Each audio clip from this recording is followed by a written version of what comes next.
بزرگوں سے سنا کرتے تھے کہ جس حرکت کو چھپانا پڑے وہ جرم ہوتا ہے یا گناہ، اور اگر کوئی بچہ یہ حرکت کرے تو وہ شرارت ہوتی ہے۔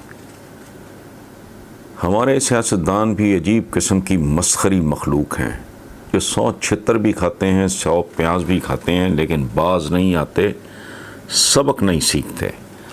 بندہ پوچھے اللہ کے بندوں کچھ چھپانا ہی ہے تو حرام کا مال، کھائے ہوئے کمیشن، کک بیک، توشہ خانہ کے سستے خریدے گئے مہنگے ترین غیر ملکی تحفے چھپاؤ، اور پھر پکڑے جاؤ تو ڈھٹائی سے صاف مکر بھی جاؤ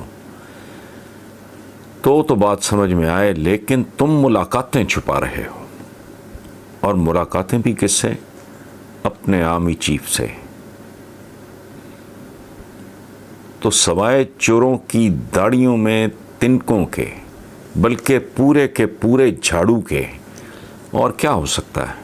یہ سب کے سب جھوٹے ہوتے تو شاید اوکھے سوکھے ان کے ساتھ گزارا کر لیتے، لیکن مصیبت یہ کہ یہ سب منافق ہیں۔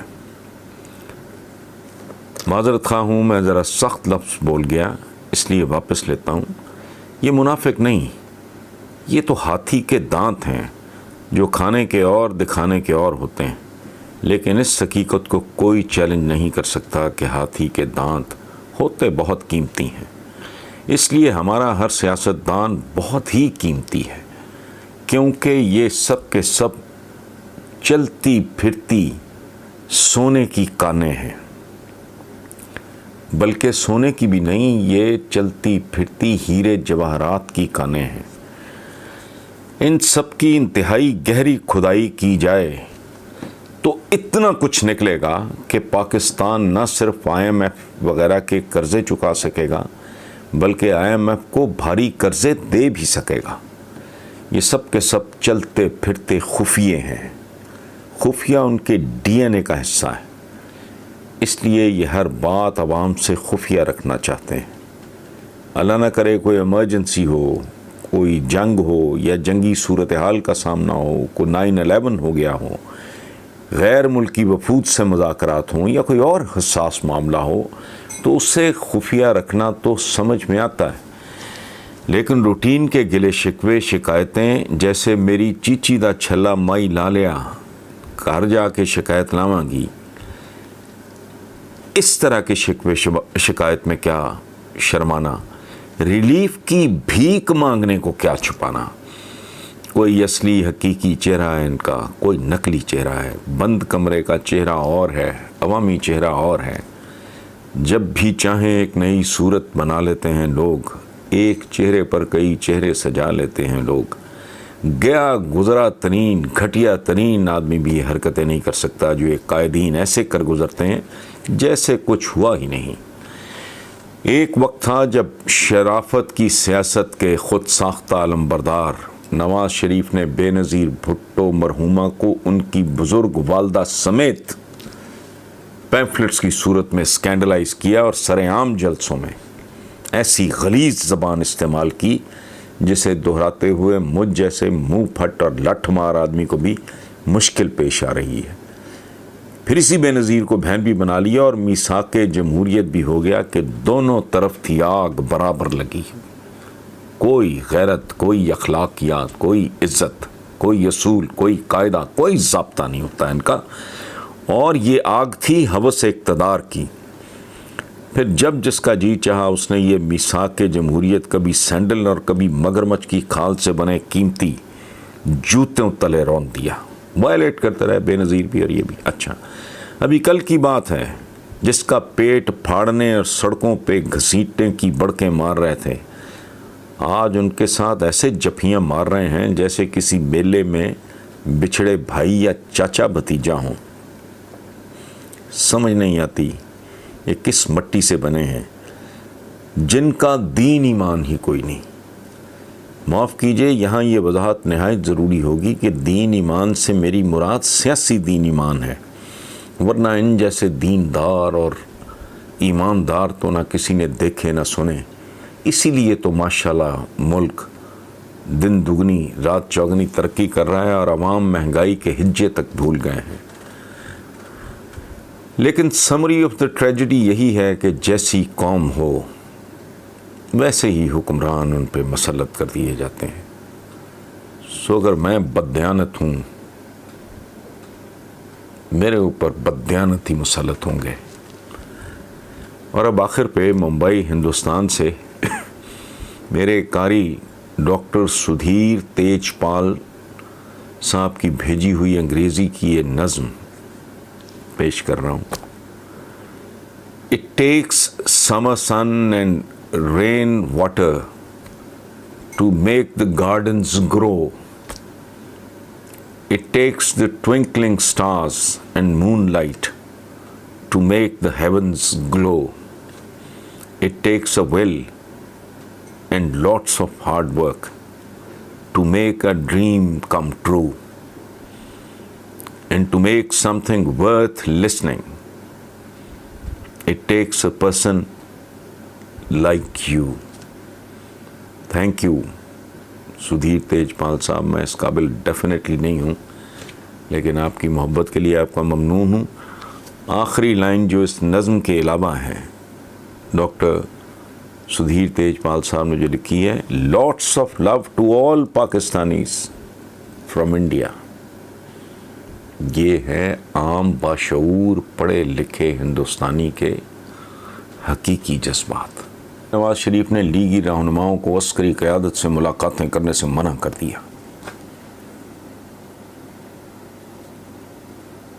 پس پشت کیا چل رہا ہے؟ پس پشت نواز شریف کے پس پشت آج بھی جنرل ضیاء الحق ہی چل رہا ہے, بریگیڈیئر قیوم چل رہا ہے, جنرل جیلانی چل رہے ہیں. کچھ بھی نہیں. یہ ڈھونگ ہے, ڈرامہ ہے, ٹوپی ڈرامہ ہے. ایک کاروباری, ایک تاجر, ایک سوداگر. اندازہ لگاؤ کس عمر میں جب چیخ رہے تھے یہاں ملک میں. اور بنیادی طور پہ سرتاپا ایک دھوکہ ہے, ایک فریب ہے. ووٹ کو عزت دو, ووٹ کو عزت دو. اب وہ وہاں چہل قدمی فرما رہے ہیں, ووٹ کو عزت دے رہے ہیں. تو یہ ووٹ کو عزت لیتے دیتے رہتے ہیں. یہ ڈفرینٹ فیزز ہیں, یہ فلکچویٹ کرتے ہیں. اور ان کے بارے میں نے کیا بات کرنی ہے, پیر پگاڑا جو تھے موجودہ نہیں ان سے پہلے, ان کا ایک تاریخی جملہ ہے ان لوگوں کے بارے میں کہ یہ جب کمزور ہوتے ہیں تو پاؤں پکڑتے ہیں, جب طاقتور ہوتے ہیں تو گریبان پکڑتے ہیں. تو یہ پہلے بھی یہ اسی طرح تھا, کوئی نئی بات نہیں ہے. تو پیداوار ان لوگوں کی ہے یہ آرمڈ فورسز کی. اور ایک اور بات میں آپ کو بتاؤں, ذاتی طور پہ میرا یہ کنسیڈرڈ اوپینین ہے, یہ فوج کو بلیم کرنے کا بہت رواج ہے. یہ اس طرح کے لوگ جو ہیں اس طرح کی بات کرتے ہیں. جو نواز شریف نے ریسنٹلی اپنی وہ بدنام زمانہ تقریر میں بھی کی جس کو ہندوستان میں سیلیبریٹ کیا گیا. یہ بنیادی طور پہ ہوس اقتدار کے مارے ہوئے, اور یہ بخار چڑھا ہوا ہے ان کو. یاد ہے ان کی صاحبزادی کی تقریر, پیشی سے نکلے تھے باہر, حکمران خاندان کے ساتھ یہ تم ہو کون. سو ان کا یہ مائنڈ سیٹ ہے, کبھی گریبان کبھی پاؤں پکڑنے کا. یہ سلسلہ چلتا رہے گا اور اس میں کوئی برائی نہیں ہے. میرا تو کالم جو میں نے ابھی پڑھا ہے اس میں بھی یہ لکھا ہے کہ بھائی تم کیا چھپا رہے ہو اپنے آرمی چیف کے ساتھ. اگر تمہارے کو گلے شکوے شکایتیں تحفظات ہیں تو ان کے ساتھ شیئر کرنے میں کیا, اس میں کیا برائی ہے. سو پس پشت کچھ بھی نہیں چل رہا سوائے ان کے کہ یہ اپنی پشت بچانا چاہ رہے ہیں. وہ جو ہمارے دوست ہیں ارشاد بھٹی, وہ بڑا خوبصورت جملہ بولتے ہیں کہ یہ مال آل اور کھال بچانے کا سلسلہ ہے سارا. اور کوشش ان کی, بہت ہی ڈیسپریٹ کوشش ان کی یہ ہے کہ اقتدار کا یہ جو لوٹ مار کا سلسلہ ہے یہ اب اگلی نسل میں ٹرانسفر ہو جائے. اس کے علاوہ اور کیا ہونا, پس پشت کیا ہے, ڈیسپریٹلی آخری لمحے تک کوشش کریں گے اور فائنلی پھر جو بھی ہوگا دیکھا جائے گا. جو معاون خصوصی ہیں پرائم منسٹر کے برائے صحت ڈاکٹر فیصل سلطان، انہوں نے کہا ہے کہ ادویات کی عوام کو فراہمی یقینی بنانے کے لیے قیمتیں بڑھانی پڑ رہی ہیں. بہت سے لوگوں نے اس پہ بہت سی بات کی ہیں جو شاید کو بہت زیادہ پلیزنٹ نہ ہو. مجھے یہ لاجک کچھ اس طرح کی لگی ہے کہ بھئی عوام کو اپنے کام کرانے کے لیے چونکہ دقت پیش آ رہی تھی، اس لیے رشوت کے ریٹ میں اضافہ ہو گیا ہے. عوام کو چونکہ دقت پیش آ رہی تھی انصاف کے حصول میں، اس لیے وہاں رشوت کے ریٹ میں اضافہ کیا جا رہا ہے. تو and so on so forth. یہ لاجک اپنی سمجھ میں نہیں آ رہی. یہ کمزور گورننس کی نشانی ہے. یہ آخری حل ہے نا. آپ کی رٹ نہیں ہے،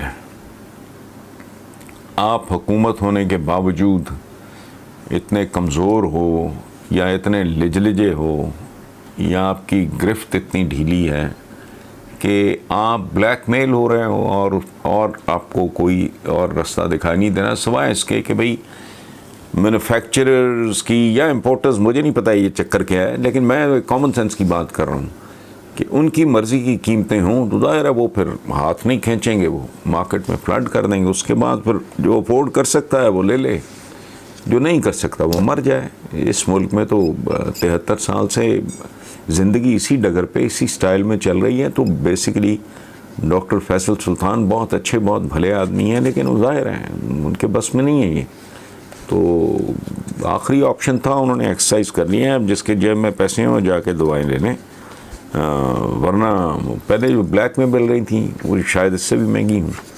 سو بہرحال یہ ماتم ہے، اور یہ ماتم کہاں نہیں ہے. میں ایک بات جو اکثر کرتا ہوں کہ بھائی یہ ملک ایک جسم کی طرح ہے، یہ معاشرہ ایک جسم کی طرح ہے.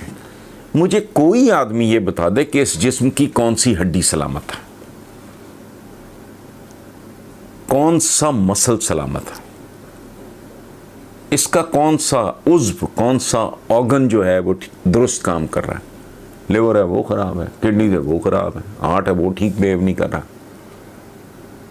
سو پینکریاز ہے وہ پٹڑی سے اترے ہوئے ہیں. تو یہ اسی طرح کا معاملہ ہے. ہر جگہ آپ یہی کچھ ایکسپیکٹ کر رہے ہیں. ہم میرے لیے کوئی نئی بات نہیں ہے، لیکن بہرحال مجھے ان لوگوں سے ہمدردی ہے جو اس پہ بہت زیادہ جنہوں نے ریئیکٹ کیا ہے اور ایسی زبان استعمال کی ہے تنگ آمد بجنگ آمد کے تحت، جو میں اس کا حوالہ بھی نہیں دے سکتا. لیکن بہرحال ہمدردی کے سوا بھائی ہمارے پاس تو کچھ نہیں ہے آپ کے لیے. کالم کا عنوان ہے صحرا میں اذان دے رہا ہوں. نہ یہ ملک جنگل ہے، نہ یہاں کے لوگ جانور ہیں، کیونکہ نہ جنگلوں میں ایسا ہوتا ہے، نہ جانوروں میں یہ وبا پائی جاتی ہے. کیونکہ وہاں ریپ نہیں، رضامندی ہوتی ہے اور بلوغت کا انتظار کیا جاتا ہے. جنگلوں اور جانوروں کی توہین مت کرو کہ یہ معاشرہ انہیں بہت پیچھے چھوڑ آیا اور بہت تیزی سے عذاب الہی کی طرف بھاگ رہا ہے. کوئی 1 یا 2 دن ایسے بتائیں کہ جب یہ سب کچھ کم سن بچوں اور بچیوں کے ساتھ نہ ہوتا ہو. کوئی علاج نہیں ہے، کوئی حل نہیں ہے، کیونکہ نمک کے ڈھیلوں کی بنیادوں پر استوار کلے اور محل یوں ہی مسمار ہوا کرتے ہیں. جو آتا ہے اس ملک میں، جو آتا ہے سانپ کا پھن کچلنے کی بجائے اس کی دم کترتا ہے. بدی کے درخت کی جڑیں نہیں کاٹتا، فقط اس کی شاخیں ہی چھانکتا ہے. ہر کوئی شارٹ کٹ کی تلاش میں ہے، یہ ڈرامے کرتا اور کارروائیاں ڈالتا ہے. کسی کا دھیان روٹ کاز بنیادی وجہ کی طرف نہیں جاتا. سطحی لوگ، سطحی اسٹریٹجی. ہے کوئی ماں کا لال جو سوچے کہ جس معاشرے کو جہالت، بھوک، ننگ، بے راہ روی کے ٹھڈے مار مار کے یہاں تک پہنچایا، وہاں اسی قسم کی زہریلی فصلیں نہ اگیں گی تو اور کیا ہوگا؟ جسے اشروں میں برباد کیا، اسے پھر سے آباد کرنے کے لیے کم از کم 1/4 تکلیف دہ طویل وقت درکار ہے، اور اس کے سوا ایسے مسائل کا کوئی مستقل یا دیر پا حل نہیں ہوتا۔ یہ جو بات ہو رہی ہے جی پھانسیاں دے دو تو ان کو نامرد کر دو، یہ بیسیکلی یہ حل نہیں ہے، یہ ایک امیجیٹ ریلیف تو ممکن ہے تھوڑا ملے لوگوں کو۔ جس شیطان صفت اشرافیہ نے آدمیوں کو انسان بنانا تھا، انہوں نے انہیں حیوان بھی نہیں رہنے دیا۔ جہاں ایک طرف بھوک، بے روزگاری، بیکاری ننگی ناچ رہی ہو، چند لیکچررز کی اسامیوں کے لیے 5.5 لاکھ درخواستیں پہنچ جائیں، اور دوسری طرف ایک 16ویں گریڈ کے ایکسائز انسپیکٹر کے گھر سے 30-35 کروڑ کیش نکل آئے، وہاں اسی طرح کے جنازے نہ نکلیں گے تو کیا نکلے گا؟ کیا بنا اس مالی بیلدار نمار افسر کا کراچی میں، جس کے گھر سے کروڑوں کا کیش اور بیسمنٹ سے بیش قیمت گاڑیاں نکلی تھیں، اور کدھر گیا بلوچستان کا وہ سیکرٹری جو ارب پتی تھا؟ بھلے مانسو یہ سب کچھ آپس میں جڑا ہوا ہے، اور اس سب کا تعلق اس بات سے بھی بہت گہرا ہے کہ ایسے تو ریت کے گھروندے نہیں گرتے جس طرح کراچی میں رہائشی عمارتیں گر رہی ہیں۔ سو یا تو کوئی سنجیدہ کام کرو، یا زمین پھٹنے اور آسمان کے گرنے کا انتظار کرو۔ الٹے بھی لٹک جاؤ تو میرا دعویٰ ہے کہ خاکم بدہن کچھ نہیں ہوگا، سوائے اس کے کہ شروع سے شروع کرو۔ فوری ہنگامی اقدامات کو جاری رکھتے ہوئے 10 تا 15 سال کا کوئی پلان، کوئی روڈ میپ، جس کا آغاز کوالٹی پرائمری ایجوکیشن سے ہو، اور کوئی بچہ اسکول سے باہر ہو تو اسے گجر پورا کیس سمجھ کے فوکس کرو۔ 40-45 سال کے امراض کو علاج کے لیے 10-15 سال بھی نہیں دیتے تو دیوتا بھی تمہارے لیے کچھ نہ کریں گے، لیکن یہ ہوگا نہیں، کیونکہ ویژن اور ویژنریز دھرتی سے روٹ چکے ہیں، اور اعتبار بازار لگے ہیں ان لوگوں کے جنہیں ہتھیلیوں پہ سرسوں جمانے اور راتوں رات چمتکار دکھانے، ووٹ بینک بڑھانے، ووٹ بینک بنانے اور ٹرمیں پوری کرنے کا شوق ہے۔ مجھے کیوں نکالا کا ورد کرتے کرتے تعویذ گنڈوں کے زور پہ خود ملک سے ہی نکل گئے اور اب واپسی کا نام نہیں لے رہے۔ اگر واقعی تالی 2 ہاتھوں سے بجتی ہے تو ہمیں جان لینا چاہیے، ہم پاکستانیوں کو اچھی طرح جان لینا چاہیے، سمجھ لینا چاہیے کہ ایک ہاتھ عوام کا اور دوسرا ہاتھ حکام کا ہوتا ہے، اور جس معاشرے کے یہ دونوں ہاتھ حرام اور بدکاری میں لتھڑے ہوں، وہاں نہ حرام کھانے والا چین سے رہ سکتا ہے، نہ حرام کھلانے والا سکون سے جی سکتا ہے۔ گزشتہ 2 حکمران خاندان اچھے بھلے پاکستان کو اپنے اپنے سٹائل میں ایک تاریخی تحفہ دے گئے، اور وہ تحفہ کیا ہے؟ ہر قسم کی ویلیوز کا، اقدار کا قتل عام کر کے عوام کو اس سوچ کا تحفہ دیا کہ زندگی میں سوائے نیوسنس ویلیو کے اور کسی ویلیو کی کوئی اہمیت نہیں ہے۔ حضور کا حکم تھا کہ وہ قابل نفرت ہے وہ آدمی جس کی عزت اس کے شر کی وجہ سے کی جائے۔ اس معاملے میں، اس حوالے سے تو اس معاملے میں پاکستان کے اندر کچھ رہ ہی نہیں گیا۔ اچھا، تحفہ دیا ہے کہ زندگی میں سوائے نیوسنس ویلیو کے اور کوئی کسی ویلیو کی اہمیت نہیں۔ سو آج جس کی چونچ ہے وہ چونچ سے زخم لگا رہا ہے اس ملک کو، اور جس کا جبڑا ہے وہ جبڑے سے اس ملک کی چیر پھاڑ میں مصروف ہے۔ پیسے کی دوڑ، گھٹیا بازاری قسم کی پبلک ریلیشننگ کے علاوہ اور بچا ہی کچھ نہیں۔ لیکن مفکرین اور صالحین کا پہلا اور آخری مسئلہ صرف اقتصادیات کا بحران ہے.